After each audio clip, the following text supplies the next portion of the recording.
दोस्तों नमस्कार। अभी इंडिया के अंदर 4 स्टेट्स में इलेक्शन हुए। वेस्ट बंगाल के अंदर, तमिलनाडु में, केरला में, असम में और साथ में पौंडीचेरी के अंदर। वेस्ट बंगाल के अंदर तो बीजेपी डिसिजनली जीत गई, साथ में असम के अंदर भी बीजेपी को बम्पर विक्ट्री मिली। वहां पे तमिलनाडु के अंदर बीजेपी ने बिगनिंग कर ली, लेकिन वहां पे जो डीएमके, जो एंटी इंडिया पार्टी थी, वो हार गई पूरी तरह से। और टीवीके, जो विजय की पार्टी है, उसको वहां पे 108 सीटें मिली 234 में से, और अन्ना डीएमके को मिली 47 सीटें, और डीएमके को सीटें भी वो भी हार। एक्चुअली डीएमके को साथ में कुछ सीटें मिली, लेकिन सिर्फ मेन खुशी है वो है कि डीएमके वहां पे हार गई पूरे तरीके से। बात हम करेंगे तमिलनाडु की। अब इनके पास पूरी मेजोरिटी तो है नहीं, टीवी के जो आपके विजय है, जिनकी टीवी के पार्टी है, लेकिन उनको 5 जो कांग्रेस के मेंबर्स है उन्होंने उनको सपोर्ट दे दी, साथ में कुछ कम्युनिस्टों ने सपोर्ट दे दी। तो एक तरीके से गवर्नमेंट उन्होंने फॉर्म कर ली, लेकिन एआईएमडीएमके उनके टुकड़े हो गए। 47 सीटों में से कुछ लोग चले गए टीवीके के साथ, क्योंकि कुछ लोगों को आदत होती है पावर में रहने की, और इनकी गवर्नमेंट बन गई है। लेकिन अब किस तरीके से जाएंगे टीवीके, इस पे चर्चा करेंगे। क्या ये पार्टी देश को सपोर्ट करेगी, क्या हिंदुओं को सपोर्ट करेगी, क्योंकि विजय जो है क्रिश्चियन है। तो उदय शंकर पांडे जी यहाँ पे तमिलनाडु के अंदर डीएमके हार गई, जो बहुत खुशी की बात है, क्योंकि ये पार्टी हमेशा एंटी हिंदू बात करती थी, सनातनियों को गाली देती थी। अब भी जब पार्लियामेंट, इनके स्टेट असेंबली के अंदर बात चल रही थी, तो उदय के स्टालिन, जो वहां के पिछले सीएम के बेटे हैं, उन्होंने हिंदुस्तान को गालियां देनी शुरू कर दी, सनातन को गालियां देनी शुरू कर दी। उन्होंने कहा हिंदू डेंगू है, मच्छर है, फलानी फलानी बात करनी शुरू कर दी। ये बात तो आएंगे नहीं, लेकिन आपको क्या लगता है? लेकिन एक इंटरेस्टिंग बात यह है कि जब ये ऐसी बातें कर रहे थे, तो जो चीफ मिनिस्टर हैं विजय, वो ताड़ियां बजा रहे थे। इसी पे चर्चा करेंगे कि विजय का फ्यूचर में क्या रोल होगा। क्या बीजेपी अगला जो उनका एम होगा वो होगा तमिलनाडु के अंदर पावर में आना? उदय, आप इस पे क्या कहना चाहेंगे? सर देखिए, डेमोक्रेसी है, इलेक्शन की प्रक्रिया है। आप कौन जीता, बहुत अच्छी बात है कि एक पार्टी जीती। चलो, एक बुरे वो लोग थे वो हटे, लेकिन वो खतरा गया नहीं इनका। आपने अभी बागडोर किसके हाथ में डाल दी? जिसका कभी भी मैंने पब्लिक लाइफ में कभी कोई इंटरेस्ट, मतलब कोई इन्वॉल्वमेंट नहीं थी। उसने कौन सा का बड़ा काम करके दिया जो आज उसको सरताज बना दिया गया of a chief minister. Sir अगर ये देखें तो मैक्सिमम बता रहा हूं, तमिलनाडु का अगर पास्ट देखें तो मैक्सिमम फिल्म वाले वहां चीफ मिनिस्टर बने।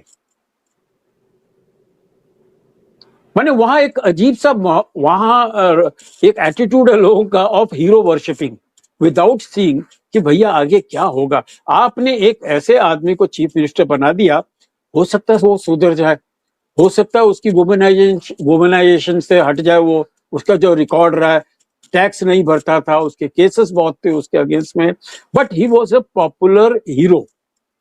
और वो हीरो जो अपने आप को विजय विजय विजय विजय बोलता था, और जैसे ही चीफ मिनिस्टर बोला तो उसने छाती ठोक के बोला मैं जोसेफ विजय हूं। तो यहाँ लोग अभी थोड़ा रियलाइज कर रहे हैं कि यार हमने किसको चीफ मिनिस्टर बना दिया। I hope he improves, I hope he does a good job. लेकिन वो इस टाइम काफी, आई थिंक, वो कहते हैं ना, बड़ा एक नाजुक स्थिति से गुजर रहा है कि कभी भी कोई भी वहां पर इधर उधर हो जाए फिर स्टेबिलिटी रहेगी नहीं। उनके पास वो मेजॉरिटी नहीं है जिसके वो अपने दम पे वो कुछ कर सके। They have to depend on others. And बड़ी पुरानी सर संस्कृति है तमिलनाडु की।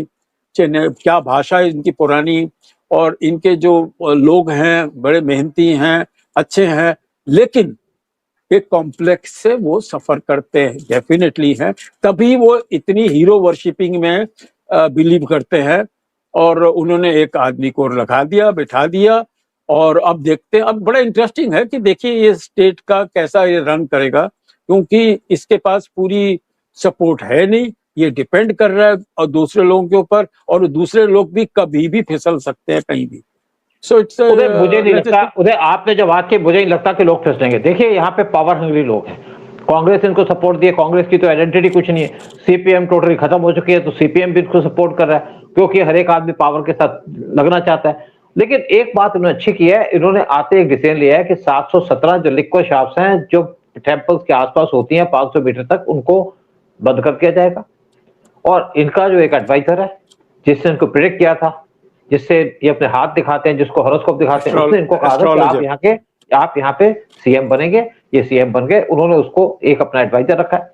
लेकिन मेन बात ये है कि आप जैसे एआईएन अन्ना डीएमके, उनके अंदर विभाजन हो गया और उसके कुछ एमएलए इनकी तरफ चले गए।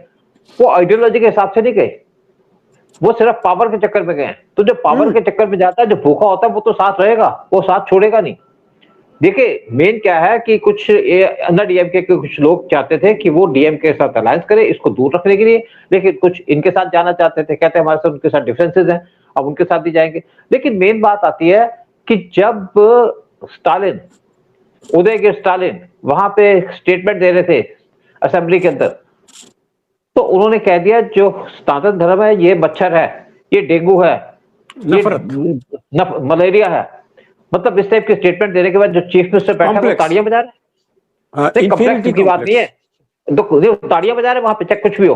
देखो मैं आपको एक बात बड़ी क्लियर कह दूं, जो आपके कमल हसन है उन्होंने कहा है कि सपोर्ट ब्रदर विजय liquid ban decision. Kamal Haasan कौन है? जो हिंदुओं को गालियां देता है, जो सनातन धर्म को गालियां देता है। हाँ, फिल्मी तो ये इनको सपोर्ट करे इस बात पे। लेकिन ठीक है, जो एंटी हिंदू है उसको तो सपोर्ट करेगा, इनका तो एजेंडा ही है। आपको एक और बात बता दूं, आप क्रिश्चियन पे भरोसा नहीं कर सकते।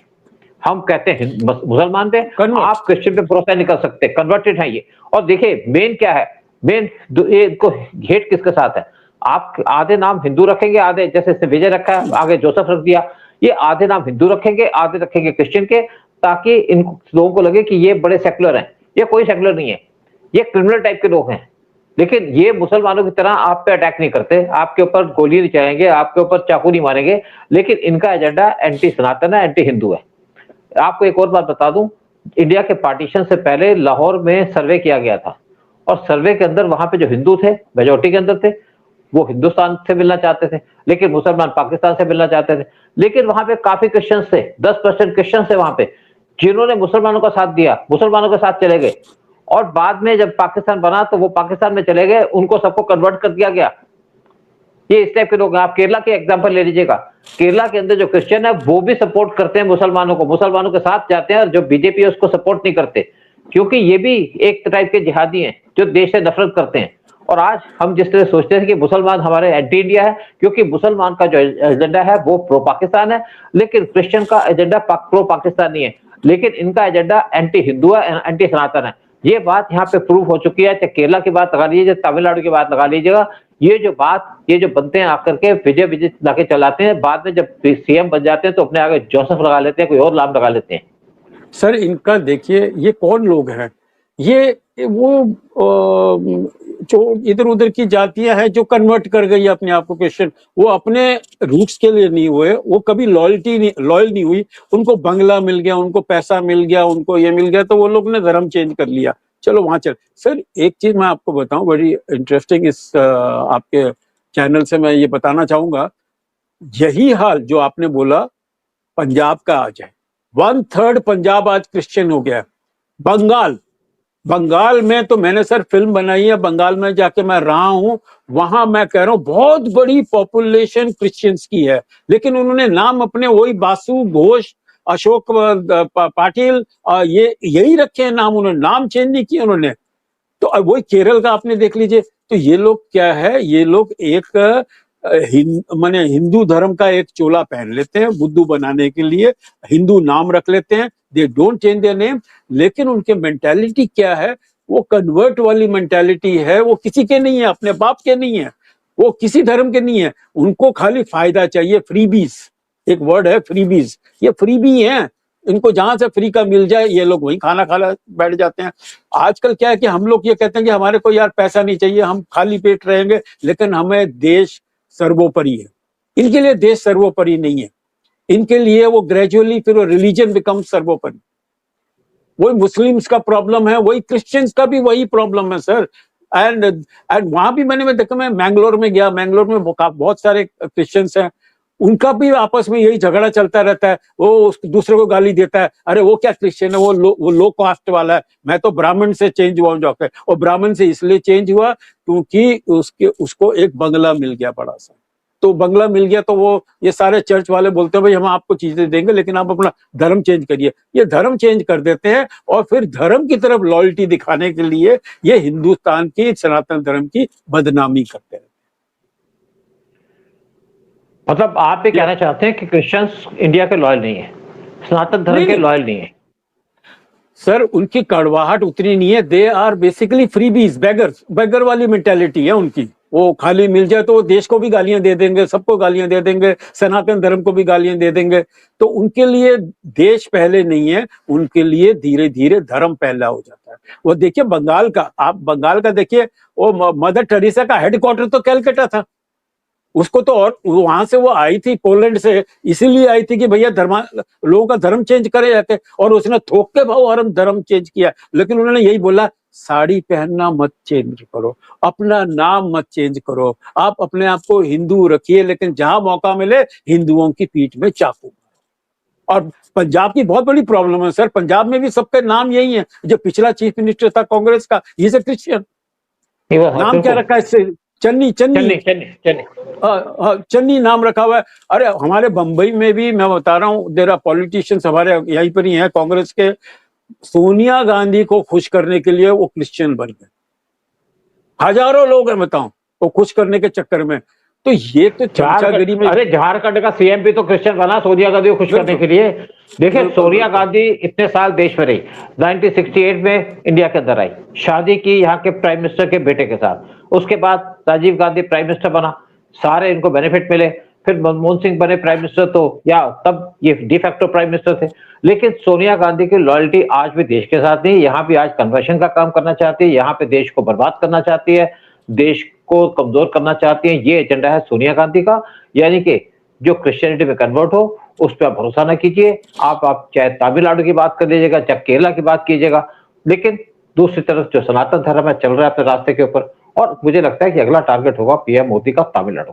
इस बार भी काफी कोशिश की थी पीएम मोदी ने वहां पे कैंपेन करने की, लेकिन जब मेन इशू था वो था आपका वेस्ट बंगाल, क्योंकि ममता बनर्जी देश को तोड़ना चाहती थी, और अगर ममता बनर्जी पावर में आ जाती तो ममता बनर्जी ग्रेटर बांग्लादेश बनाने की तैयारी कर रही थी, और ये वैसे भी आपको कुछ बाद में कुछ रिपोर्ट्स आ रही हैं कि उन्होंने मोहम्मद यूनुस से बात की थी कि मैं अगर इलेक्शन जीतूंगी तो मुझे बांग्लादेश का प्राइम मिनिस्टर बना दो और आप बन जाओ प्रेसिडेंट, और ये बात चल रही थी। लेकिन जब ममता बनर्जी इलेक्शन हार गई तो ममता बनर्जी इस टाइम पे सत्ते में है, और अभिषेक बनर्जी का तो पता ही नहीं है कहाँ पे है, ये भी कहा जाता है कि कुछ कहते हैं कि हाउस अरेस्ट में, उनको ज्यादा सिक्योरिटी दी गई थी, उन्होंने तो अपनी सिक्योरिटी विड्रॉ कर ली। जब शुभेंदु अधिकारी आए, जब शुभेंदु अधिकारी से पूछा गया अभिषेक बनर्जी के बारे में, उन्होंने कहा अब कहाँ पे है वो, अब तो दिख नहीं रहे, क्या वेस्ट बंगाल में है या बांग्लादेश भागे, क्योंकि कुछ अटकलें लगाई जा रही है कि अभिषेक बनर्जी इस टाइम पे बांग्लादेश भाग चुके हैं और वहां पे जाकर छुप गए हैं, क्योंकि देश में अब इनके रहने की जगह नहीं बची। जिस तरीके से इन्होंने होम मिनिस्टर को धमकी दी थी उसके बाद इनका रहना पता नहीं। लेकिन अगर हम बात करते हैं तमिलनाडु की, तमिलनाडु के अंदर टीवी के जीत तो गए, लेकिन टीवी के से आप कुछ भरोसा नहीं कर सकते कि किस तरफ बैठेंगे, क्योंकि जो क्रिश्चियन है आज वो हमारे सगे नहीं है, ये हिंदू हेट करते हैं, ये हेट करते हैं सनातन धर्म को, और ये मतलब पावर पे तो बैठ गए, अपने एडवाइजर भी बना लिए हिंदू, लेकिन ये किसी भी तरीके से मुझे नहीं लगता कि ये देश का भला सोचेंगे, देश के बारे में सोचेंगे। लेकिन हाँ, इनकी गवर्नमेंट बन गई है, कुछ लोग डिफेक्ट करके इनकी पार्टी ज्वाइन कर चुके हैं, क्योंकि जो पार्टी ज्वाइन करा वो बेचारा पावर के चक्कर में, तो इनकी गवर्नमेंट तो स्टेबल रहेगी, गवर्नमेंट गिरने की कोई गुंजाइश नहीं है। जब आंध्र प्रदेश में वहां पे जब कांग्रेस की गवर्नमेंट थी, कांग्रेस जब इससे पहले जब वहां पे टीडीपी की गवर्नमेंट आई, उससे पहले जब कांग्रेस की गवर्नमेंट थी, तो उस टाइम पे वहां पे करप्शन की जाती थी, कन्वर्शन की जाती थी, और वहां पे जो टेंपल बनते थे, टेंपल के ऊपर टॉप पे क्रॉस लगा होता, टेंपल होते थे जैसे मंदिर बना हुआ, उसके ऊपर क्रॉस लगा होता था, ताकि किसी को शक ना हो कि ये आपका एक गिरजाघर है। तो वहां पे भी काम किया जाता है कन्वर्शन का। लेकिन वहां पे जब टीडीपी की गवर्नमेंट आई तो वहां पे सारा का सारा काम किया गया, और वहां पे क्या था कि उनके मंदिरों के अंदर वहां पे क्रिश्चियन घुस जाते थे। इवन तमिलनाडु के अंदर जब स्टालिन की गवर्नमेंट थी या डीएमके की गवर्नमेंट थी, तो वहां पे क्रिश्चियन जाते थे, वहां पे जाकर के हड्डियां फेंक देते थे मंदिर के अंदर, और वहां पे क्रॉस को उनकी सीढ़ियों पे लगा देते थे, यानी कि उसको भी बनाने के चक्कर में थे कि गिरजा घर बन जाए। लेकिन वहां के हाई कोर्ट ने ऑब्जेक्शन उठाई कि कोई भी मंदिर के अंदर नहीं जाएगा जो उसको बिलीव नहीं करता। फिर ये भी कह दिया कोर्ट ने कि मंदिर के आसपास की जो जगह है पूरी तरह से सफाई रखी जाए, कोई वहां पे क्रिश्चियन अपनी दुकान लेके नहीं बैठेगा, कोई मुस्लिम वहां पे दुकान लेके नहीं बैठेगा। लेकिन अब जैसे यहाँ पे दोबारा से क्रिश्चियन गवर्नमेंट आ गई है, या विजय आ गए जो क्रिश्चियन है, देखते हैं क्या काम करते हैं। ये तो कह दिया कि यहाँ पे शराब नहीं चलेगी, लेकिन बाकी क्या करते हैं, क्या सनातन धर्म को अटैक करते हैं, क्योंकि जैसे जैसे इनको पावर आएगी, जैसे जैसे इनकी पावर कंसोलिडेट होगी, इनका एंटी सनातन धर्म का एजेंडा और ज्यादा आगे बढ़ेगा।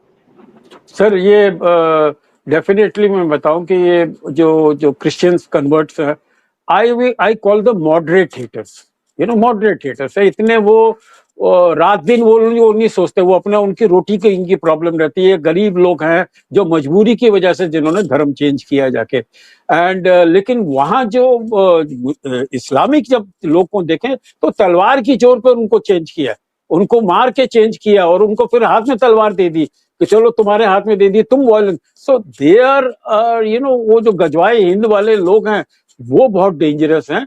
तो एनीवे दिस इज क्रिश्चियनिटी वाले, उनका भी काफी मेहनत करते हैं कि हमारा धर्म बढ़ता रहे, लोग कन्वर्ट होते रहे। और ट्राइबल एरियाज में आज इसीलिए देखिए ये जो हमारे जो एक बहुत बड़े फेमस हो गए हैं आजकल एमपी के संत हैं, तो वो क्या कर रहे हैं, उनका जितना सोशल वर्क है और वो वहां पर ट्राइबल एरियाज में कर रहे हैं, क्योंकि उनको पता है कि वहां के हिंदू सबसे ज्यादा टारगेटेड हैं, क्योंकि गरीब लोग हैं। तो उनके बच्चों की शादी करवाना, उनको पैसे देना नहीं, उनको मतलब उनके स्कॉलरशिप देना, उनको एजुकेशन देना, तो ये अपने जितने हमारे साधु संत और सोशल वर्क वगैरह कर रहे हैं। तो लेट अस होप सर ये जो नया आदमी आया है जिसका रिकॉर्ड तो अच्छा नहीं है, डेफिनेटली विजय का रिकॉर्ड पुराना बिल्कुल अच्छा नहीं है, but let us hope for the betterment of that state he changes और उस देश की दशा और दिशा सही करे तमिलनाडु। बिल्कुल। लेकिन देखो एक्चुअली क्या था कि एक बात ये भी की जाती थी, जो आपकी डीएमके थी वो तो बस थी, ये हो सकता है बेटर हो, लेकिन उम्मीद ही कर सकते हैं। लेकिन मुझे इनसे कोई उम्मीद नहीं है, ऐसे लोगों से कोई उम्मीद नहीं है। लेसर की बात। हाँ, चलो प्रोग्राम खत्म करते हैं और आपसे रिक्वेस्ट करते हैं चैनल को सब्सक्राइब कीजिएगा, वीडियो को शेयर कीजिएगा और बचते रहिएगा ऐसे जिहादियों से। जय हिंद, जय Bharat, Vande Mataram sir. Thank you.